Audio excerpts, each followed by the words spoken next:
The Boogaloo Wonderland Sandwich is a specialty of Greg Beard at Chef Greg's Soul in the Wall in Detroit, Michigan.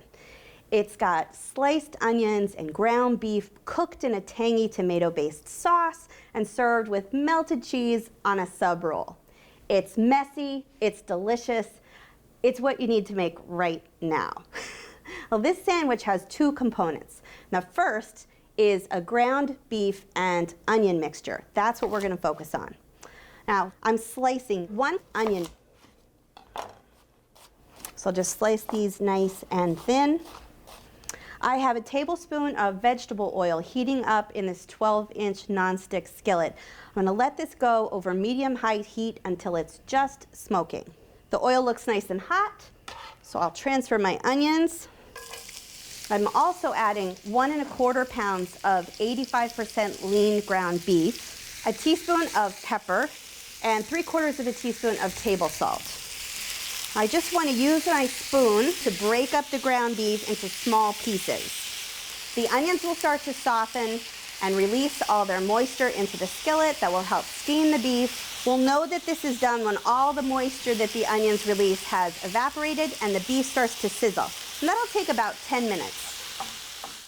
While the beef and onions cook, we can get started on the sauce. Now, this sauce is really the key to the Boogaloo Wonderland Sandwich. It's a really zippy tomato-based sauce that starts with a really zippy ingredient, and that is 1 cup of ketchup. Now, to that ketchup, I'm also adding 3 tablespoons of cider vinegar for a nice bright punch, 2 tablespoons of Worcestershire sauce, 2 tablespoons of packed brown sugar, and then we have a few dry ingredients that are really going to contribute to that depth and warmth and complexity.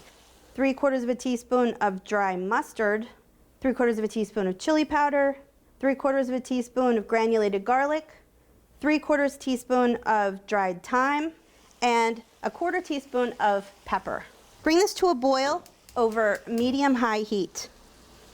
The sauce has come up to a boil. Now we want to let this cook for about 3 minutes until it gets slightly thickened, but you want to whisk this constantly for those 3 minutes. My sauce looks like it has just slightly thickened, and you want to keep whisking it because there's a lot of sugar in there and you don't want it to scorch on the bottom of the saucepan. So I'll turn off the heat and remove it from the heat too. I'll transfer 1 cup of the sauce to a liquid measuring cup and save the rest for assembly. Now, take a look at this beef. So I told you that we wanted to cook this until all the liquid evaporated. And here, I know that this is ready because I can hear the beef starting to sizzle. It doesn't happen until all the water's gone.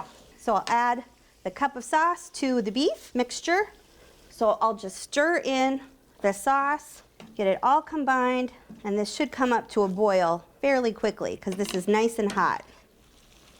So I'm just letting this come up to a boil. Now I'll reduce the heat to medium and let this cook just until it thickens slightly, just for about a minute. It's been about a minute and this looks just right. It's time to build the sandwiches. I have 4 6-inch Italian sub rolls. Now I've opened them up, but I've left them connected at the hinge. That's going to make them much easier to load, and it's definitely going to make them slightly less messy to eat. So I'll just divide this between the rolls. There is plenty to go around. Now for the cheese. I'm placing 2 slices of American cheese. It's creamy, it's milky, it's the best melter out there. Putting 2 pieces of cheese on each sandwich. The oven is all set. The rack is in the middle position, heated to 350 degrees. These are just going to stay in the oven for 5 minutes. I just want to get melty cheese, the rolls heated all the way through so that this is just perfect. So 5 minutes in the oven.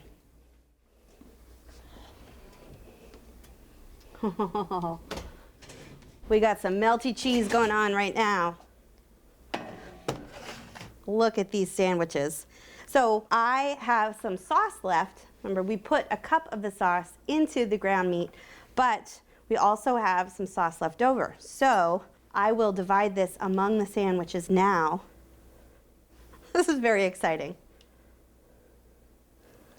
I don't recommend eating this with white clothes on. I'll tell you that right now. Okay.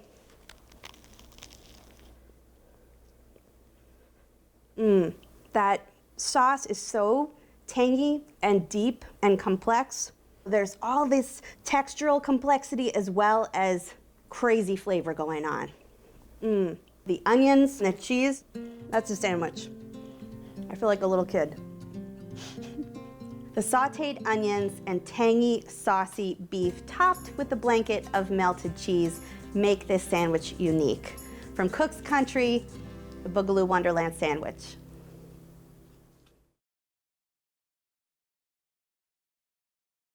Thanks for watching Cook's Country from America's Test Kitchen. So what'd you think? Leave a comment and let us know which recipes you're excited to make, or just say hi. Now you can find links to today's recipes and reviews in the video description. And don't forget to subscribe to our channel. See you later. Alligator.